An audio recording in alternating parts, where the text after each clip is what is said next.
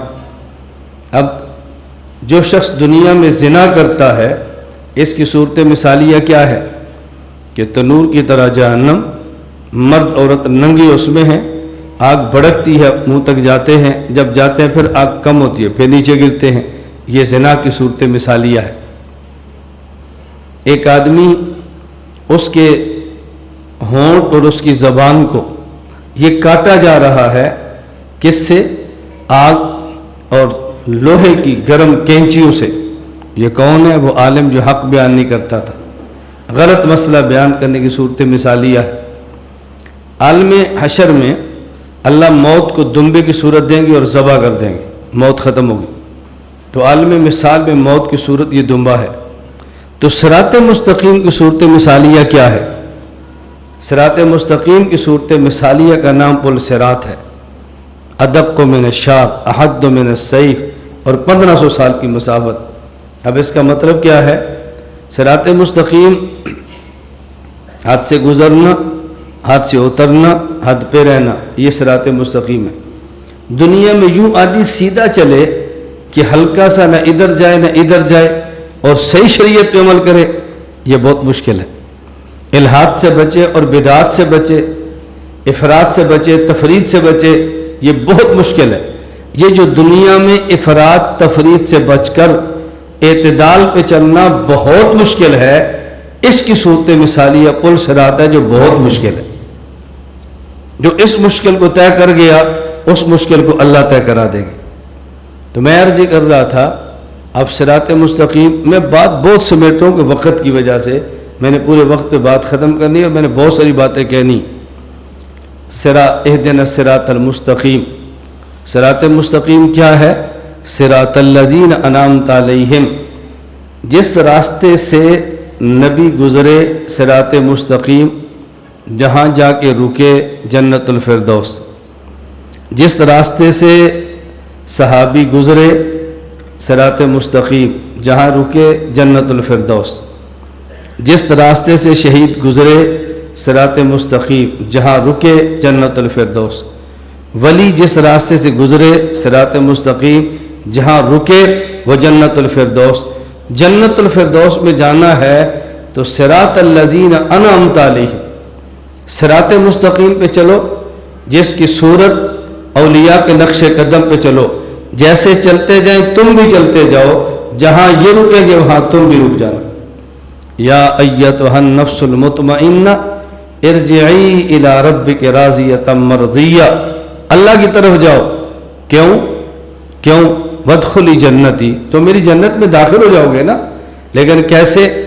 فادخلی فی عبادی وادخلی جنتی، میری جنت میں جانا ہے تو میرے بندوں میں شامل ہو، جو میرے بندوں میں شامل ہوگا وہ میری جنت میں داخل ہوگا۔ اور ہم چاہتے ہیں کہ نہیں، اولیاء کے ساتھ نہیں چلنا، عباد اللہ کے ساتھ نہیں چلنا، ڈائریکٹ مطالعہ کر کے ہم نے سفر کرنا ہے۔ اللہ کی یہ ترتیب ہی نہیں ہے، یہ خدائی نظم ہی نہیں ہے۔ فادخلی فی عبادی وادخلی جنتی، میرے بندوں میں شامل ہو جاؤ، جہاں میرے بندے جائیں گے اس کا نام جنت، وہاں تم بھی جاؤ۔ اللہ نے کتنا آسان نظام بنایا ہے۔ اہدنا الصراط المستقیم صراط الذین انعمت علیہم، میں یہ بات صرف طلباء کے لیے کہنے لگا ہوں، عوام اس کو نہیں سمجھے گی۔ نحوی ترکیب میں بدل کی 4 قسمیں ہیں، ان میں بدل کی سب سے پہلی قسم ہے بدل الکل۔ یہ جو اہدنا الصراط المستقیم یا صراط مبدل منہ ہے، صراط الذین انعمت علیہم یہ بدل الکل ہے۔ صراط سے مراد کیا ہے؟ راستہ ان کا جن پر آپ نے انعام کیا، وہ کون ہیں؟ انبیاء، صحابہ، شہداء اور اولیاء۔ اور یہ بات آپ اچھی طرح سمجھتے ہیں کہ بدل الکل کی ترکیب میں مبدل منہ مقصود نہیں ہوتا، بدل مقصود ہوتا ہے۔ اہدنا الصراط المستقیم صراط الذین انعمت علیہم میں مقصود صراط مستقیم نہیں، مقصود صراط الذین انعمت۔ اہدنا الصراط المستقیم صراط الذین، آپ مجھے دیکھیں، میں بار بار بات سمجھاتا ہوں، سپیکر اوپر نیچے ہو جائے تو مجھے پریشان ہونا چاہیے نا، تم کیوں پریشان ہوتے ہو؟ میں بارہ کہتا ہوں بھی ہمارے مزاج کو سمجھو، مزاج کو سمجھو، مزاج کو سمجھو۔ تم ضابطے دیکھتے ہو، میں مزاج کی بات کرتا ہوں۔ اہدنا الصراط المستقیم صراط الذین انعمت علیہم، اہدنا الصراط یہ صراط مبدل منہ ہے، اور صراط الذین انعمت علیہم میں یہ بدل ہے اور بدل الکل ہے۔ اور بدل الکل کی ترکیب میں مبدل منہ مقصود نہیں ہوتا بلکہ بدل مقصود ہوتا ہے۔ معلوم ہوا اس آیت میں مقصود کیا ہے؟ صراط الذین انعمت علیہم۔ اس پر ایک علمی اشکال ہے، حکیم علوم تھانوی کے علوم دیکھو۔ علمی اشکال کیا ہے کہ جب بدل الکل کی ترکیب میں مبدل منہ مقصود نہیں ہوتا، بدل مقصود ہوتا ہے، اس کا معنی الصراط یہ غیر مقصود ہے، صراط الذین یہ مقصود ہے، تو اللہ کے کلام میں ایسا لفظ کیوں آیا جو مقصود ہی نہیں ہے؟ اللہ کے کلام میں ایسا لفظ کیوں آیا جو مقصود ہی نہیں ہے؟ اللہ تو مقصد کی باتیں کرتے ہیں، غیر مقصود لفظ تو اللہ ذکر ہی نہیں فرماتے، یہ بلیغ کلام کے بالکل خلاف ہے۔ اب دیکھو ایک نحویوں کا قاعدہ ہے، اور اللہ پاک نے الصراط مبدل منہ کی صفت المستقیم بیان فرمائی ہے جو کہ بدل الکل میں نہیں ہے، تو مبدل منہ میں ایک ایسی صفت لائے جو بدل الکل میں نہیں ہے، اس صفت کا مبدل منہ میں اضافہ کر کے بتایا کہ نحو میں تو بدل مقصود ہوتا ہے، مبدل منہ نہیں ہوتا، لیکن ہمارا قرآن ایسا ہے جہاں بدل الکل بھی مقصود ہے، مبدل منہ بھی مقصود ہے، اور یہ دونوں مقصود ہو، یہ نحو کے ضابطوں میں نہیں چلتا، کلام اللہ کے ضابطے نحو سے بھی بلند ہیں۔ اب یہ بات تو طلبہ علماء ہی سمجھ سکتے، باقی کو میں کیا سمجھاؤں گا، اور اس کی کیا قیمت ہے یہ وہی سمجھتے جس کا علمی ذوق، جس کا علمی ذوق نہ وہ نہیں سمجھتا میں نے کتنی قیمتی بات کی ہے، کتنی سستی ہے، کتنی قیمتی ہے۔ حضرت تھانوی رحمہ اللہ فرماتے ہیں نا کہ ایک بندہ تھا، اس نے شعر پڑھا، شعر، جب شعر اس نے پڑھا تو کسی نے کہا بھئی یہ شعر تو ماشاءاللہ شعر ہے اور لاکھوں کا شعر ہے، میں تجھے ایک شعر دیتا ہوں جو لاکھوں کا شعر ہے، دے دیا۔ جس کو لکھ کر دیا وہ بازار گیا اور دکان پر گیا، اس نے پیاز لیے، ٹماٹر لیے، آلو لی، گھر کا سامان، اس نے کہا پیسے، کہا یہ شعر لو۔ اس نے کہا میں نے شعر کو کیا کرنا، مجھے تو پیسے چاہیے۔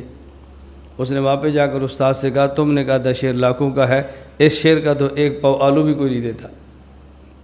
بادشاہ نے استاد نے کہا کہاں گیا تھا؟ کہا آلو والے کے پاس۔ اس نے کہا اس کو کیا پتہ شیر کیا ہوتا ہے، یہ جا بادشاہ کے دربار میں شیر پیش کر، پھر تجھے بتائے گا شیر کی قیمت کیا ہوتی ہے۔ قدر جوہر، کیا کہتے ہیں، قدر جوہر، جوہر کی قدر تو جوہری جانتا ہے نا، دوسرا نہیں جانتا۔ علمی نکتے کی قیمت کیا ہوتی ہے میں آپ کو کیسے بتاؤں؟ اللہ کی قسم اٹھا کر میں کہہ رہا ہوں، میں خلوت میں بیٹھا ہوتا ہوں، بس اوقات کو ایسے علمی نکتہ سامنے آتا ہے میری آنکھوں سے آنسو نکل جاتے ہیں، اور ایسے دل کرتا ہے کہ بندہ اٹھ کے ناچنا شروع کر دے کہ یار یہ کیسی عجیب بات حضرت تھانوی لکھی ہے، یہ کیسی بات فلان، جھومتا ہے بندہ۔ کبھی میں ایسے موزل قرآن کھول کے بیٹھوں نا اور موزل قرآن کے نقطے میں بتاؤں، آپ جھوم جائیں کہ حضرت شاہ صاحب نے کیا کمال جمع کیا اس تفسیر کے اندر۔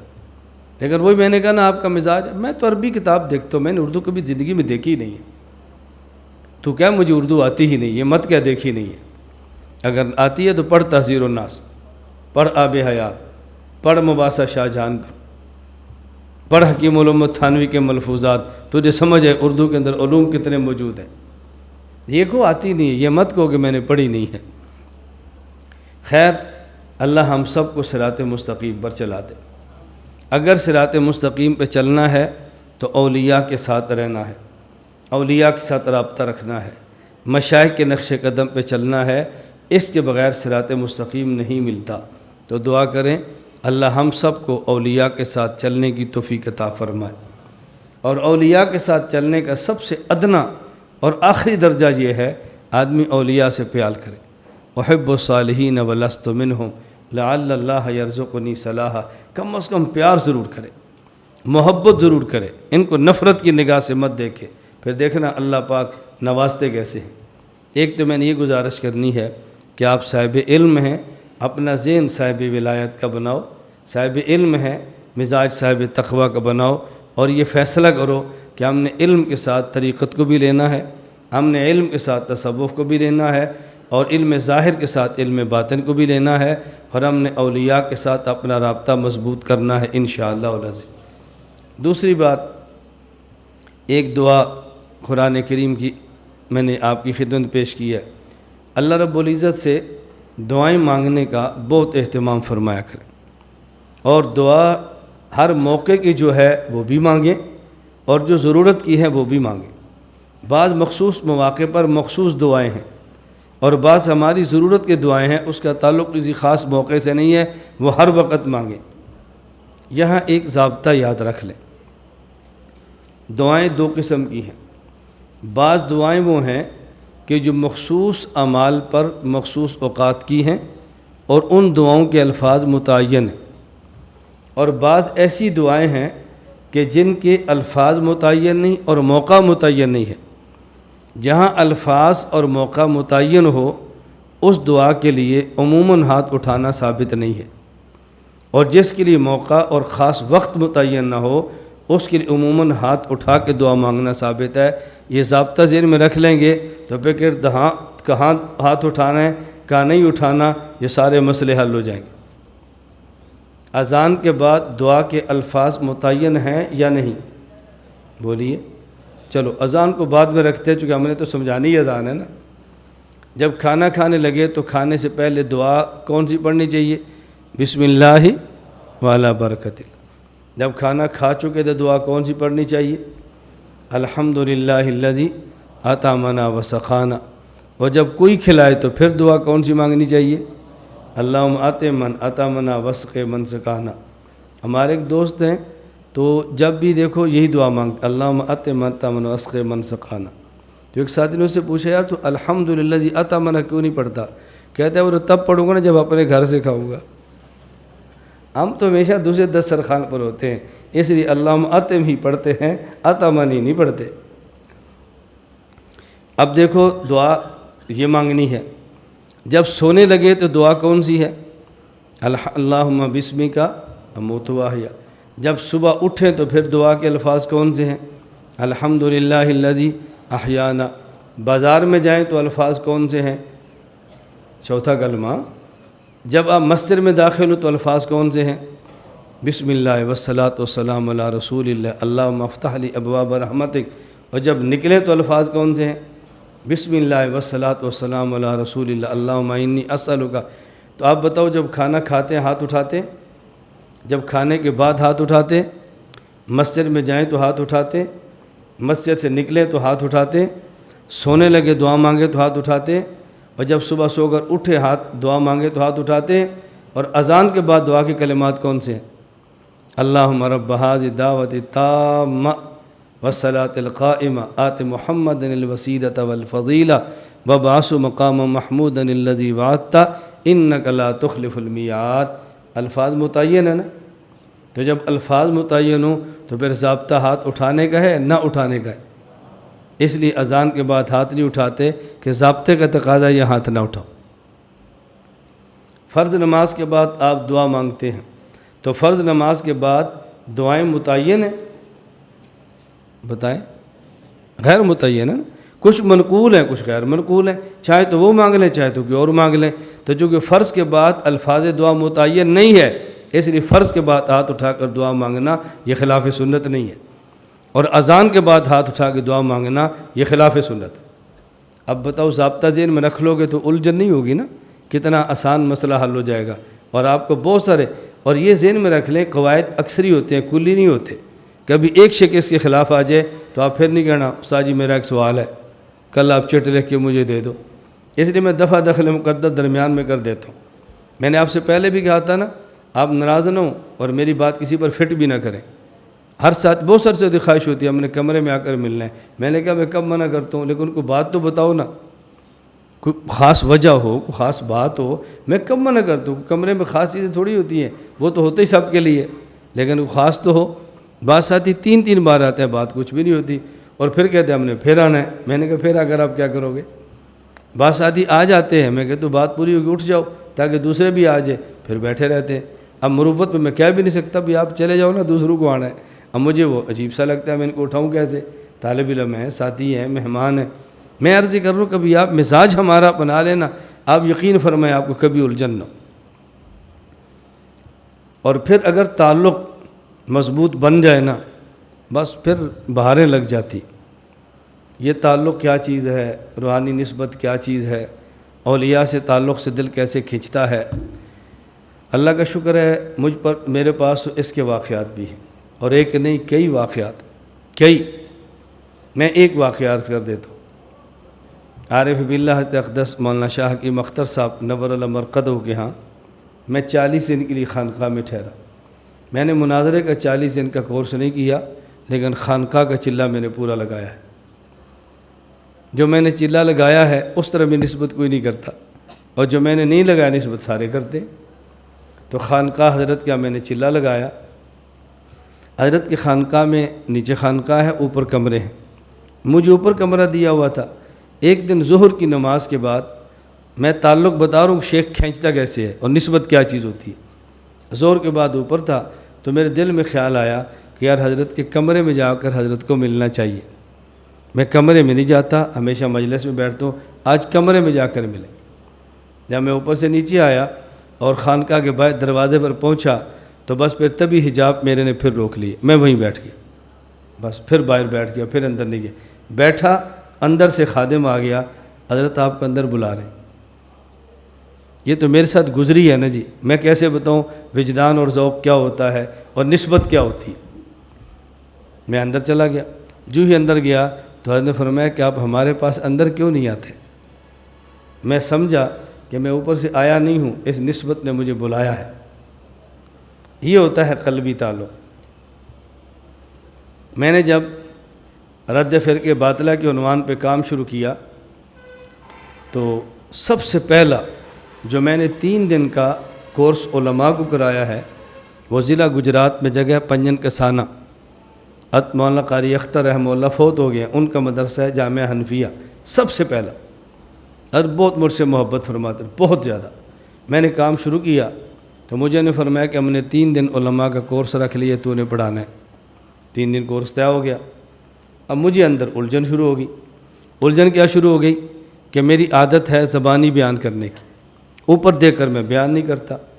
زندگی میں نے کبھی ان اختلافی مسائل کو پڑھایا نہیں تھا، اب 3 دن علماء کو پڑھاؤں گا اور روزانہ 4 گھنٹے، تو میں 4 گھنٹے دلائل کیسے یاد کروں گا اختلافی مسائل پہ، پڑھاؤں گا کیسے؟ تو میں نے کوشش کی جان چھڑانے کے لیے۔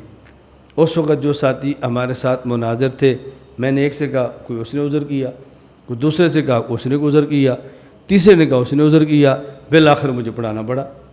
میری فائل شاید آج بھی کہ میری فائلوں کے اندر پڑھی ہو، میں نے رف فائل بنائی، 4 مسائل میں نے بنیاد بنا لی ہے۔ نمبر 1 ہاتھ کھاں باندھنے ہیں، نمبر 2 امام کی مجھے فاتحہ نہیں پڑھنی، نمبر 3 آمین آہستہ کہنی ہے، نمبر 4 رکوع میں رفع الدین نہیں کرنا۔ میں نے کہا ان 4 مسائل کو میں پڑھاتا ہوں، 7 اور مسائل بھی تھے، بنیادی طور پر میں 4 کی فہرست مرتب کر لی۔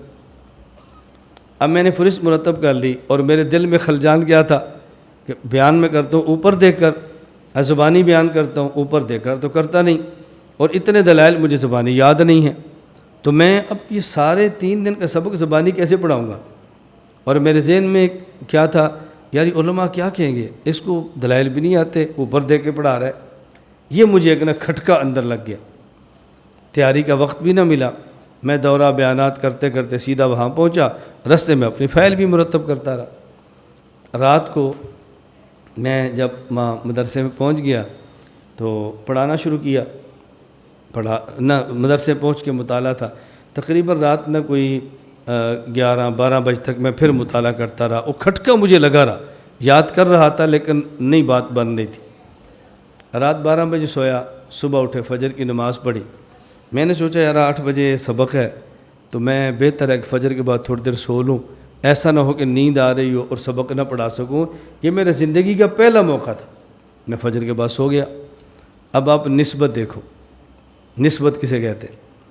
میں جب بھی اکاڑے کی طرف جاتا ہوں، اکاڑوی نور المرقد قدہ کی قبر پہ جاتا ہوں، اور قبر پہ جا کے ہمیشہ ایک دعا مانگتا ہوں، اور دعائیں تو مانگتا ہوں لیکن یہ دعا میں ان کی قبر پر جا کے ضرور مانگتا ہوں کہ یا اللہ اللہم انی اسألک واتوجہ الیک بہذا الولی ان تغفر لی وترحمنی وترزقنی علما نافعا وعملا صالحا متقبلا ورزقا واسعا طیبا۔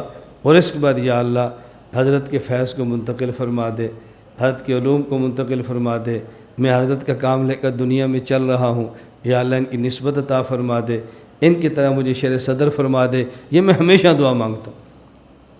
اب جب فجر پڑھ کے میں سویا، میں کس خوشی سے آپ کو بتاؤں، یقین فرمائیں، میں جب سویا تو میں نے خواب میں دیکھا حضرت اکاڑوی سبق پڑھا رہے ہیں اور فائل سامنے کھول کے رکھی ہے اور میں بیٹھ کے سبق پڑھ رہا ہوں۔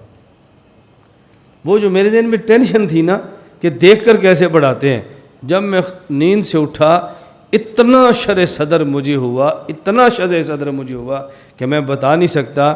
آپ یقین فرمائیں روزانہ 4 گھنٹے میں پڑھاتا رہا، وقت ختم ہو گیا اور ان 4 مسائل پر دلائل ختم نہیں ہوئے۔ یہ تو میری آپ بیتی ہے نا، میرے ساتھ ہونے والا واقعہ ہے، میں کیسے بتاؤں آپ۔ بعض باتیں ایسی ہیں میں دل کرتا ہے کروں، پھر کہتا ہوں نہ کروں، کبھی دل کرتا ہے کروں، کبھی دل کرتا ہے نہ کروں، کبھی جھجکتا ہوں، کبھی کہہ دیتا ہوں۔ ابھی آج ایک طالب علم مجھے خط دیا، آپ بھی سے وہ ہے، اس نے کوئی خواب دیکھی تھی میرے بارے میں تھی، مجھے دی، میں اپنے بارے میں خوابیں نہیں بتاتا، میرے بارے میں جو خوابیں ہیں مبشرات پورا بنڈل ہے اور جمع ہے، اور میں نے حضرات سے کہا میرے مرنے کے بعد اس کو شائع کریں، میری زندگی میں اس کو شائع نہ کریں، بس اس کو چھوڑ دیں۔ میری اپنی بھی خوابیں ہیں، ایک میری خواب چھپی ہوئی ہے امام اہل سنت شیخ سرفراز دستخط کے ساتھ میری کتاب کے شروع میں چھپی، آپ اس کو دیکھ لیں۔ اور یہ جو بہاریں آپ دیکھ رہے ہیں یہ میں نے خواب دیکھی اور امام اہل سنت شیخ سرفراز کی تعبیر ہے، آپ جابچہ میں ہاتھ لکھی تعبیر بتا سکتا ہوں۔ یہ جو بہاریں آپ دیکھ رہے ہیں نا، خیر ہم خوابوں پہ بنیاد نہیں کرتے، لیکن ویسے میں کہہ رہا ہوں اب مجھے نہیں سمجھ آ رہی میں بتاؤں نہ بتاؤں کیا کروں۔ آج عصمت انبیاء کا میں نے مسئلہ پڑھایا، بتاؤ کتنا اہم مسئلہ ہے۔ اور میں جو دوپہر کو سویا میں نے خواب میں دیکھا کہ دجال آیا ہے اور دجال کو میں نے اپنے ہاتھوں سے قتل کیا۔ اب اس کی تعبیر آپ کیا نکالیں گے مجھے نہیں پتا، میں اس کی تعبیر یہ سمجھتا ہوں کہ عصمت نبوت کے خلاف بہت بڑا فتنہ ہے، اور چونکہ اس پر میں نے سبق پڑھایا ہے تو اللہ نے خواب میں بتایا کہ یہ فتنوں کا تعاقب کیسے ہوتا ہے۔ میں آپ کو اللہ کی قسم بتا نہیں سکتا کہ شرح صدر سے ہم مسائل چلاتے ہیں۔ میں عرض یہ کر رہا تھا کہ پہلی بات میں نے عرض کی کہ اکابر، اولیاء، مشائخ طریقت، ان سے ربط کا اہتمام کریں۔ دوسری بات، دعائیں مانگنے کا اہتمام کریں۔ میں نے آپ کی خدمت میں 2 دعائیں پڑھی ہیں، ایک قرآن کریم کی اور ایک حدیث پاک والی۔ قرآن کریم میں جو دعا ہے ہم اللہ رب العزت سے مانگتے ہیں، لیکن سمجھ کر مانگیں۔ دعا مانگیں اور سمجھ کر مانگیں۔ دعا کیا ہے؟ واعف عنا واغفر لنا وارحمنا۔ ان 3 الفاظ کا معنی میں وہ کرتا ہوں جو مفتی بغداد علامہ علوسی رحمہ اللہ نے روح المعانی میں کیا ہے۔ کیا عجیب تفسیر کی ہے، بندے کو پڑھ کے رشک آتا ہے۔ علامہ علوسی رحمۃ اللہ علیہ بہت غریب آدمی تھے۔ اب دیکھو تھوڑا سا جنریٹر بند ہوا تو بات سمجھ آتی ہے۔ علامہ علوسی فرماتے ہیں کنت اطالع الکتب فی ضوء القمر، میرے پاس دیے کے پیسے نہیں ہوتے تھے، میں چاند کی روشنی میں مطالعہ کیا کرتا تھا۔ میں بہت غریب آدمی تھا، بہت غریب طالب علم تھا۔ میں طلبہ کو بات کہتا ہوں، جتنا غریب طالب علم میں تھا شاید اتنا غریب طالب علم تم میں سے کوئی نہ ہو۔ پورا سال گزرتا اور مجھے گھر سے 1 روپیہ بھی نہیں ملتا تھا۔ کوئی ایسا غریب طالب علم آپ نے دیکھا ہوگا؟ کراچی میں پڑھتا تھا، اولا پورے سال 1 روپیہ نہیں، ثانیہ میں 1 روپیہ نہیں، ثالثہ میں گھر سے پیسے نہیں آتے تھے۔ میرے ساتھ جو طلبہ میرے تکرار میں ہوتے وہ جمعرات کو جاتے، اور جب جمعے کے دن شام واپس آتے تو کوئی میرے لیے بریانی لاتا، کوئی مجھے 5 روپے دیتا۔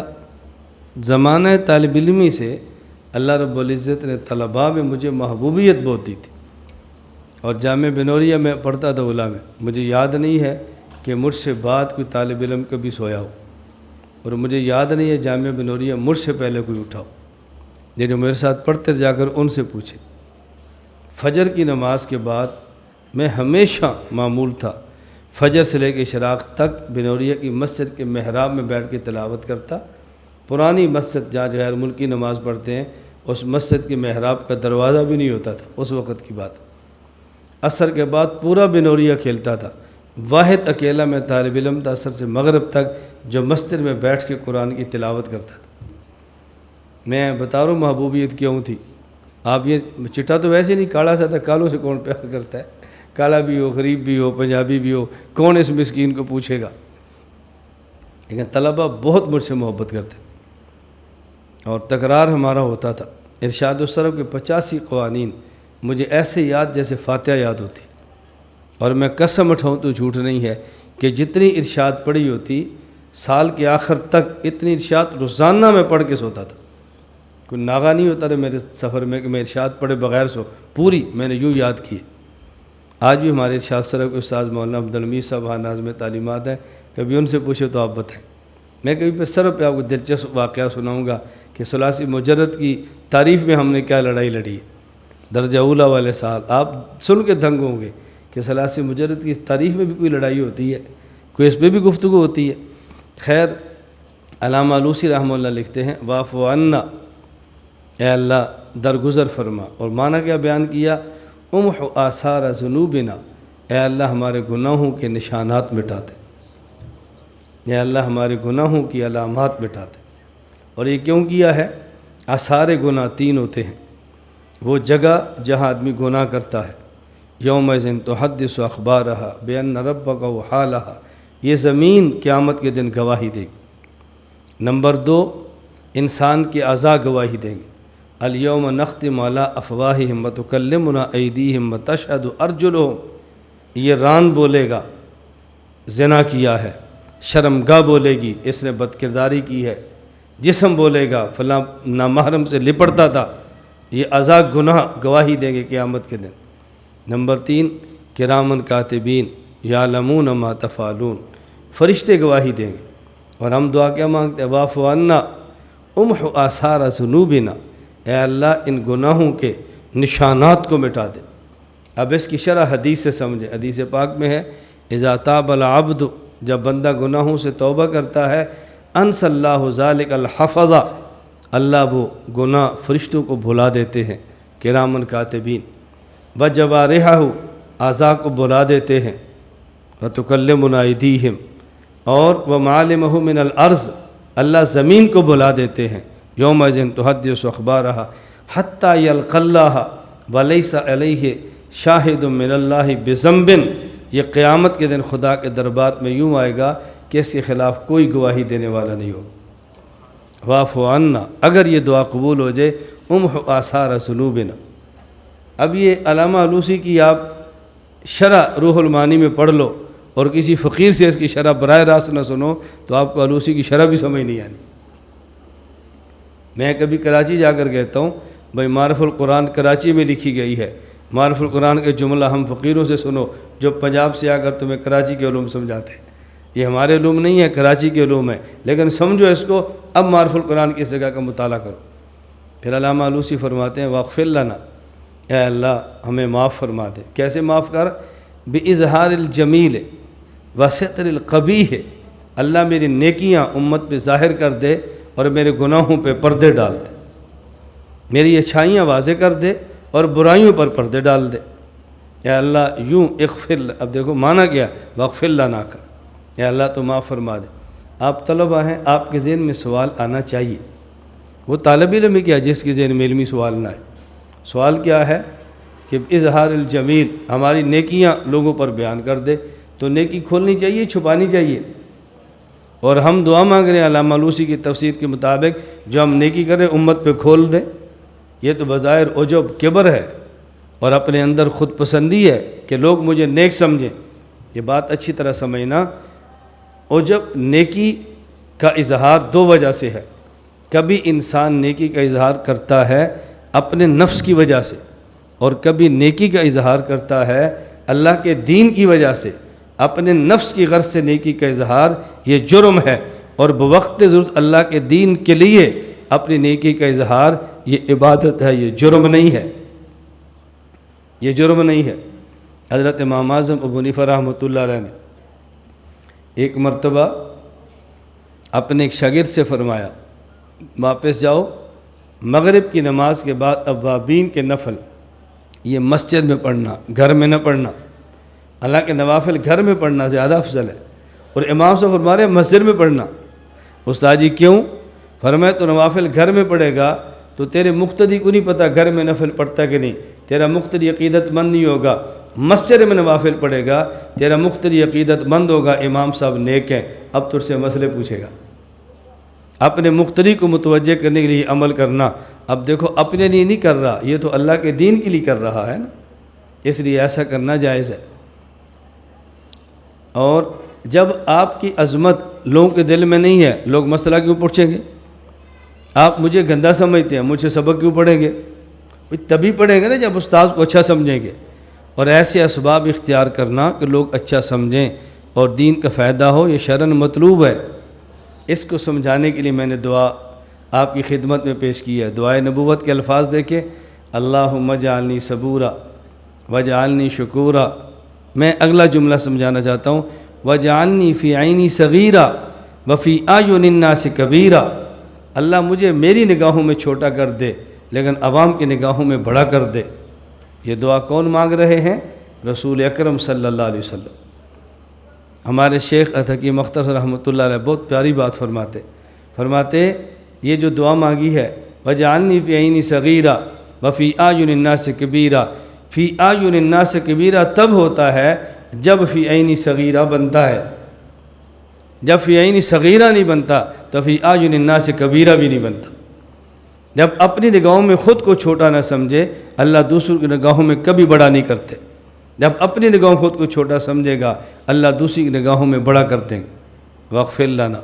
اب دیکھو علامہ علوسی عجیب تفسیر فرما رہے ہیں، مفتی بغداد عجیب تفسیر فرما رہے ہیں۔ مجھ سے غالباً پرسوں یہ کل ایک مولانا صاحب یہاں تشریف لائے تھے کہ تفسیر کے لیے درس دینا ہو تو کون سا مطالعہ کریں۔ میں نے کہا بھی آپ کون سا کریں، آپ کی مرضی ہے۔ میں نے تو جب درس دینا ہو اور عوام میں نہیں، مسجد میں نہیں، جب میں ٹی وی پر درس قرآن کے لیے جاتا ہوں تو میں بالاستیاب مطالعہ کرتا ہوں تفسیر کبیر کا، روح المعانی کا، مدارک کا، ابن کثیر کا، یہ 4 عربی تفسیریں، اور معرف القرآن مولانا کاندلوی، معرف القرآن مولانا مفتی شفیع صاحب، اور بیان قرآن حکیم الامت تھانوی، یہ 5 تفاسیر تو میں بالاستیاء مطالعہ کرتا ہوں جب میں نے درس ٹی وی پر دینا ہوگا۔ لوگ سمجھتے ہیں کہ ویسے ہی درس ہوتا ہے، آپ میرا ٹی وی پر کبھی درس سنیں، درس قرآن، آپ کو سمجھ آئے کہ ہم وہاں بھی کیسے بات کرتے ہیں، کوئی لگی لپٹی ہوتی ہے یا کھلا کھلا عقیدے کا اظہار ہوتا ہے۔ واغفر لنا، آگے فرمایا ورحمنا، اب پیچھے کیا رہ گیا ہے؟ پیچھے کیا رہ گیا؟ واعف عنا واغفر لنا، مزید کیا مانگ رہے ہیں؟ واغفر لنا، اے اللہ ہمارے اوپر رحم فرما دے۔ الرحم کی تفسیر علامہ علوسی کیا فرما رہے ہیں؟ تفضل علینا بفنون الاعلیٰ ما استحقاقنا بآفانین العقاب، اے اللہ ہم وہ لوگ ہیں جو بہت زیادہ عذاب کے مستحق تھے، لیکن اپنے کرم سے تو عذاب نہ دے، ہمارے اوپر بہت سے رحمت اور نعمت نازل فرما دے۔ پہلے دعا مانگی سارے گناہ مٹا دے، پھر بتایا جو تھے پردہ گل کے نیکیاں کھول دے، اور پھر دعا مانگی اے اللہ مستحق کے عذاب پر اللہ تو رحمتیں اور نعمتیں عطا فرما دے۔ یہ دعا مانگی جا رہی ہے۔ اب دیکھیں نا، یہ دعا مانگیں اور سمجھ کے مانگیں تو مانگنے کا بھی مزہ آتا ہے۔ آدمی دعا کے رٹے رٹائے الفاظ سے دعا مانگ لیتا ہے، اللہ عطا بھی فرماتے ہیں، لیکن مانگنے کا لطف نہیں آتا۔ ہم قرآن کریم پڑھتے ہیں، مزہ کیوں نہیں آتا؟ پتہ ہی نہیں کیا پڑھ رہے ہیں، پتہ ہی نہیں کیا، پتہ ہو نا تو پھر قرآن کی تلاوت پر بھی دل کرتا ہے، بندہ جھومتا ہے، خود بندے کا دل کرتا ہے میں اور تلاوت لمبی کروں، لیکن سمجھ تو آئے نا۔ اللہ ہم سب کو توفیق عطا فرمائے۔ تو میں نے گزارش کرنی ہے کہ بس 2 چیزوں کا اہتمام کریں۔ نمبر 1، اولیاء کے ساتھ اپنا رابطہ رکھیں، آپ کو جو شیخ میسر اس سے بیعت ضرور کریں، اس کا اہتمام فرمائیں۔ اور یہ بات یاد رکھ لیں، جب بھی بیعت کرنی ہو ایسے شخص سے بیعت کریں، نمبر 1 آپ کا مزاج ملتا ہو، نمبر 2 اس کے ساتھ رابطہ آسان۔ مزاج نہ ملتا ہو تب بھی بیعت نہ کریں، رابطہ نہ ہوتا ہو تب بھی بیعت نہ کریں۔ ہم لوگ بیعت اصلاح کے لیے نہیں کرتے، ہم بیعت برکت کے لیے کرتے ہیں کہ بڑا پیر ہے اس کے مرید ہو جاؤ۔ بعض تو پیر کی عقیدت ہوتی ہے اس وجہ سے، اور بس اگر اس پیر کی بیعت سے علاقے میں مالی فائدہ ہوتا ہے اس وجہ سے۔ یہ کام نہ کرو، بیعت اصلاح کے لیے کرو، پھر یہ نہ دیکھو پیر بڑا ہے یا چھوٹا ہے۔ ہمارے حضرت فرمایا کرتے تھے کہ جب آدمی نے بیمار ہو اور خون لینا ہو تو یہ نہیں دیکھتا جس کا خون لینا ہے وہ بڑا ہے، یہ دیکھتا ہے اس کے ساتھ بلڈ گروپ ملتا ہے یا نہیں۔ تو بیعت کے لیے بڑا پیر نہ دیکھو، بیعت کے لیے یہ دیکھو کہ آپ کا مزاج بھی ملتا ہے یا نہیں۔ آپ کا مزاج اور ہے اور پیر کا مزاج اور ہے، آپ اور پیر آپس میں چل نہیں سکتے، یا پیر آپ سے تنگ ہوگا یا آپ پیر سے نفرت کریں گے۔ کتنی شرطیں؟ نمبر 1 مزاج ملتا ہو، نمبر 2 پیر صاحب سے رابطہ ہوتا۔ رابطہ میں بعض باتیں کہہ دیتا ہوں اور ریکارڈ پر بھی ہوتی ہیں، دنیا میں لوگ سنتے بھی ہیں، بعض خوش ہوتے ہیں اور بعض کہتے ہیں مولانا صاحب نے کیسی بات کہہ دی۔ ایک ساتھی تھے تو مجھے انہوں نے کہا کہ ہمارے حضرت نے یہاں سے گزرنا ہے، تو یار عرصے سے ہماری خواہش ہے، وہ ہمیشہ یہاں سے گزرتے ہیں، کئی سال گزر گئے ہیں، ہماری خواہش ہے ایک مرتبہ ہمارے ادارے میں رک جائیں، آپ ہماری سفارش کر دو۔ میں نے کہا آپ کا رابطہ ہی نہیں ہوتا تو آپ بیعت توڑ دو، مجھ سے ہوتا ہے تو بیعت میری کر لو، میں تو آپ کے مدرسے میں آ جاؤں گا نا۔ اب یہ بات بہت عجیب لگتی ہے، کیسی بات کہتا ہے یہ؟ میں سمجھتا ہوں میری بات آپ کے لیے انوکھی سی ہے، جب رابطہ نہیں ہوتا تو بیعت کا فائدہ کیا ہوا؟ خانقاہ میں آپ نہیں جا سکتے، خط آپ کا کوئی نہیں پڑھتا، فون آپ کا کوئی نہیں سنتا، اصلاح آپ کروا نہیں سکتے، تو بیعت آپ نے کی کیوں ہے؟ کیوں بیعت کی ہے؟ نمبر 1 مزاج ملتا ہو اور نمبر 2 رابطہ ہوتا ہو۔ اور بیعت کے بعد پھر 2 چیزوں کا خیال فرمائیں۔ نمبر 1 اپنے احوال کی شیخ کو اطلاع دیں اور شیخ کی ہدایات کی اتباع کریں۔ اطلاع اتباع 2 چیزوں کا اہتمام کریں، آپ کو بیعت کا لطف آئے گا۔ ہم اپنے احوال بتاتے نہیں، کیوں نہیں بتاتے؟ میں مولوی صاحب ہوں، میری ایک حیثیت ہے، میں نے بیعت کر لی اور گناہ میرے اندر ہیں، اب اگر میں شیخ کو بتاؤں گا کہ میرے اندر یہ گناہ ہے تو شیخ کیا سمجھے گا؟ وہ تو سمجھتا ہے اچھا خاصا مولوی ہے جو مجھ سے بیعت ہوا ہے، اور یہ کیا، یہ کچھ اور بھی کرتا ہے۔ بس یہ شیطان کا دھوکہ ہے جو مجھے اپنے شیخ کو حالات نہیں بتانے دیتا۔ ہمارے حضرت فرمایا کرتے تھے کہ شیخ کو کم از کم ایسے ہی سمجھ لو جیسے ماں کو سمجھتے۔ جب ماں کو پتہ چلے میرے بچے نے اپنے پیمپر میں پارٹی کی ہے، پخانہ کیا ہے، ٹٹی کی ہے، تو ماں بچے سے نفرت نہیں کرتی، جتنا جلدی ہو سکے ٹٹی کو دھوتی ہے، پیشاب دھوتی ہے، بیٹے کو صاف کرتی ہے۔ جب شیخ کو پتہ چلے میرا مرید گناہ کرتا ہے، شیخ مرید سے نفرت نہیں کرتا، اپنے مرید کے گناہ کو دھونے کی کوشش کرتا ہے۔ وہ شیخ ہی کیا ہے کہ جس سے مرید سے گناہ ہو جو شیخ نفرت کرے، اللہ کی قسم یہ شیخ بننے کے قابل ہی نہیں۔ یہ شیخ ہی کیا ہے بتاؤ؟ بھائی طالب علم جاہل تھا، وہ درسگاہ میں پڑھنے کے لیے آیا، اس کو نہیں آتا، تمہیں آتا کیوں نہیں ہے؟ بھئی کچھ آتا تو تمہارے پاس کیوں آتا؟ نہیں آتا تبھی تو آیا نا۔ بھئی بیعت اس لیے کی ہے میرے گناہ چھوٹتے نہیں ہیں، اس لیے تو آپ کے پاس آئے ہوں۔ گدھے تم بھی یہ گناہ کرتے ہو، مجھے تم سے توقع نہیں تھی۔ تو شیخ کیسا پھر یہ؟ کچھ باتیں باپ اولاد کو کہتا ہے، وہ باتیں شیخ نہیں کہتا۔ اس لیے شیخ کو اپنے احوال کی اطلاع دو، اور جب وہاں سے ہدایات آ جائیں تو پھر اتباع کرو، پھر دیکھو زندگی بدلتے کیسی۔ تو 2 شرطیں بیعت کرنے کے لیے: مزاج ملتا ہو، نمبر 2 شیخ کے ساتھ رابطہ ہو سکتا ہو، اور اس کے بعد پھر شیخ کو احوال کی اطلاع دیں اور شیخ کی ہدایات کی اتباع کریں۔ زندگی بدل جائے گی، کچھ تکلیف ہوگی، نفس پہ کنٹرول کرنا پڑے گا، کچھ چیزیں برداشت کرنی پڑیں گی، لیکن انجام انشاءاللہ اس کا بہت اچھا ہوگا۔ میں اس لیے آپ کی خدمت میں عرض کر رہا ہوں، ہمارے ہاں تو بیعت چلتی ہے، میرے ساتھی کہتے بھی ہیں، میں نہ زور دیتا ہوں، نہ ترغیب دیتا ہوں، نہ متوجہ کرتا ہوں، یہ ضرور کہتا ہوں کہ آپ اپنے علاقے میں اپنے اساتذہ سے جن سے آپ کا رابطہ ہو سکتا ہو اور مزاج ملتا ہو، آپ ان سے بیعت کریں ضرور۔ اور میں تو ایک بات ساتھی کو سمجھایا کرتا ہوں، بھئی امیر اور پیر ایک رکھو، بس میری تو شرط ہے، جس نے ہمارے ساتھ کام کرنا ہے نا، امیر اور پیر ایک رکھو۔ امیر اور ہے، پیر اور ہے، پھر مسائل پیدا ہوتے ہیں۔ بھئی آپ نے آئندہ جمعرات آنا ہے، استاد جی میں نے آنا تو ہے لیکن اگلی جمعرات تو میرے اپنے پیر صاحب کا اجتماع ہے، اب نہیں آئے گا۔ اور اگر پیر بھی اس کا میں ہی ہوتا تو پھر اس کا مسئلہ کوئی نہیں تھا۔ میرا اللہ کا کتنا شکر ہے، میں آپ کو کیا بتاؤں۔ ہماری تینوں بیویاں بھی میری ہیں، مرید بھی میری ہے، بیویاں بھی میری ہیں، مرید بھی میری ہے، میں خاوند بھی ہوں، شیخ بھی ہوں۔ اور ایسا دنیا میں تلاش کرنے سے کرے عرض پہ آپ کو بندہ نہیں ملے گا کہ جس کی بیوی ہے اس سے بیعت کرتی ہوں۔ بیوی شیخ سے بیعت کرے، یہ بڑا مشکل کام ہے۔ جتنے شیخ کے معاملات خامد کے وہ جانتی ہے، دنیا میں کوئی نہیں جانتا۔ وہ رازدان ہوتی ہے، وہ لباس ہوتی ہے، لباس سے زیادہ کون بندے کے جسم کے آپ جانتا ہے۔ میں اس پر اللہ کا شکر ادا کرتا ہوں۔ ہمارے مدرسے کے اساتذہ یہ میرے شاگرد بھی ہیں، میرے مرید بھی ہیں۔ ایسا کون سا مدرسہ ہوگا جس محتمم کے اساتذہ سارے اس کے مرید ہوں۔ میرے بھائی بھی مجھ سے بیعت ہے، بھائی خبیب بھی مجھ سے بیعت ہے۔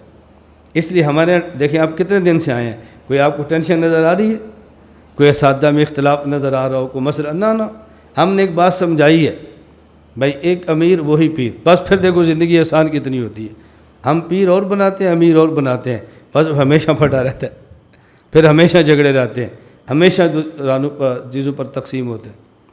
آج ایک طالب علم تو مجھے ان کا خط آیا تھا، شاید بعد میں ملیں گے، کہ میرا ارادہ تو بہت ہے میں آپ کا تخصص کروں، لیکن مجھے کچھ اشکالات۔ ایک تو میں نے سنا ہے تخصص میں 70 بندے ہوتے ہیں، تو آپ توجہ کیسے دیتے ہوں گے؟ بھئی یہ تو آپ پڑھیں گے تو پتہ چلے گا توجہ کیسے دیتے ہیں۔ میں نے سنا ہے کہ یہاں تخصص کر کے پھر تخصص میں افتاء کے کسی اور جگہ گیا ہے، اس سے مجھے شک پڑا کہ یہاں افتاء صحیح نہیں ہوتا۔ تو میں نے کہا بعض اور جگہ افتاء میں تخصص کر کے ہمارے پاس آتے ہیں، ان کے بارے میں پھر آپ کیا کہیں گے؟ کوئی ہمارے پاس سال لگا کے سال کے لیے جاتا ہے، کوئی سال لگا کے ہمارے پاس تخصص کے لیے آتا ہے۔ یہ کوئی اشکالات والی چیزیں تھوڑی ہوتی ہیں۔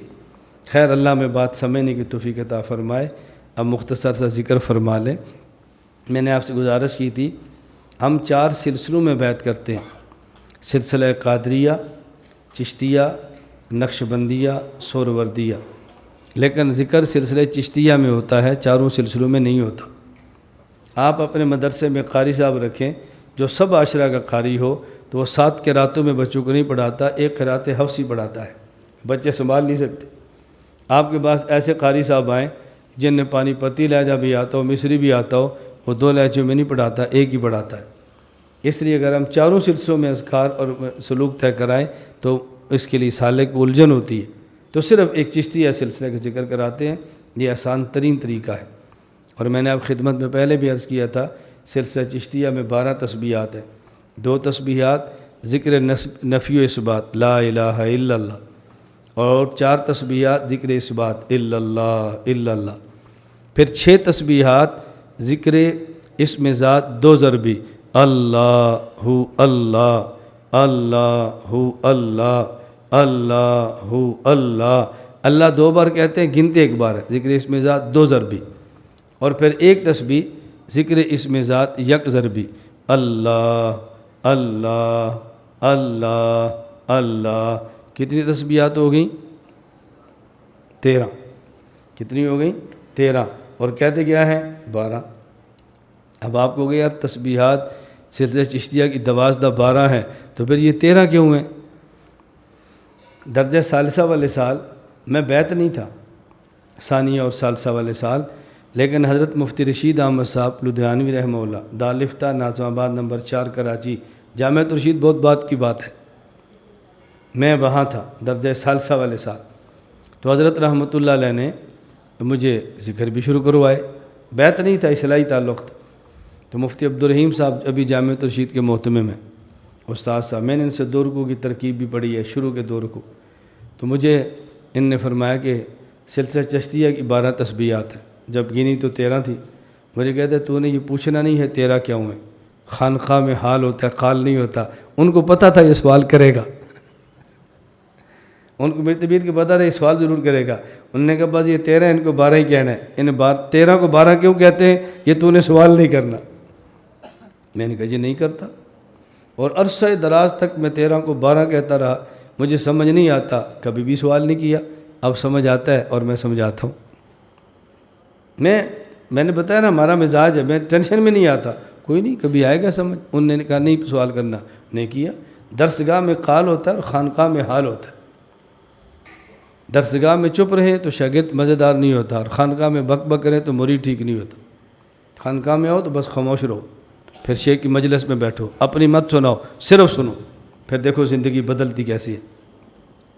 ادارے سمجھ آ رہی ہے؟ تو بات سمجھنا، اصل میں تسبیحات 12 ہیں، لیکن اگر کوئی شخص ان 12 کے بعد مزید ذکر کرنا چاہے تو چشتیہ سلسلے میں 12 تسبیحوں میں سے کوئی تسبیح نہیں بڑھاتے، اسے کہتا ہے ذکر اسم ذات 1 ضربی، یہ بڑھاؤ، 100 1000 1 لاکھ یہی بڑھانی ہے، تو چونکہ انہی کو بڑھانا تھا اس لیے 1 تسبیح ساتھ اس کی ملا دیتے ہیں تفاعلاً، 1 تسبیح پڑھتے ہیں، کہتے 12 ہیں، یہ نہیں کہتے 13 ہیں، کہتے 12 ہیں، اور یہ 1 تسبیح ان 12 کا حصہ نہیں ہوتا، چونکہ اضافہ کرنا ہوتا ہے، اور اضافے کے لیے کہتے ہیں 1 تسبیح پڑھ لو تاکہ تمہیں چسکا اس میں ذات ذکر کا لگ جائے، آگے اضافہ اسی کا کرنا ہے۔ اس کی میں مثال دیتا ہوں کہ جیسے آپ حضرات قرآن کریم پڑھیں، الحمد سے شروع کریں والناس تک جائیں، جب قرآن کریم ختم کریں تو ختم قرآن کے ساتھ سورہ بقرہ کا پہلا رکوع بھی پڑھتے ہیں نا، یہ پہلا رکوع پڑھتے ہیں۔ اچھا استاد جی دعا فرمائیں، بچے کا قرآن ختم ہو گیا۔ تراویح میں بھی جب پڑھے نا تو آخری رکعت میں یہ المفلحون تک پڑھتے ہیں، قرآن ختم ہو گیا۔ کبھی آپ نے سنا ہے کہ آج میں نے قرآن بھی پڑھا ہے اور بقرہ کا 1 رکوع بھی پڑھا ہے؟ کبھی بھی نہیں کہتے، یہ کہتے ہیں میں نے قرآن پڑھا ہے، حالانکہ 1 رکوع بقرہ کا بھی پڑھا ہوتا ہے۔ مطلب کیا؟ پڑھا ایک قرآن ہی ہے، یہ سورۃ البقرہ کے 1 رکوع اس لیے پڑھا ہے کہ میں نے ایک قرآن پڑھ کے ختم نہیں ہونا، میں نے پھر پڑھنا ہے۔ اسی طرح اس میں ذات 1 تسبیح کا مطلب ہوتا ہے کہ 12 پر رکنا نہیں ہے، آگے ذکر بڑھانا ہے، اس لیے 1 کر لو اور مزید جتنی اللہ توفیق فرمائے بڑھاتے جانا، تو دراصل تسبیحات 12 ہی ہوتی ہیں۔ لا الہ الا اللہ، لا الہ الا اللہ، لا الہ الا اللہ، ما لنا رب سوا۔ لا الہ الا اللہ، لا الہ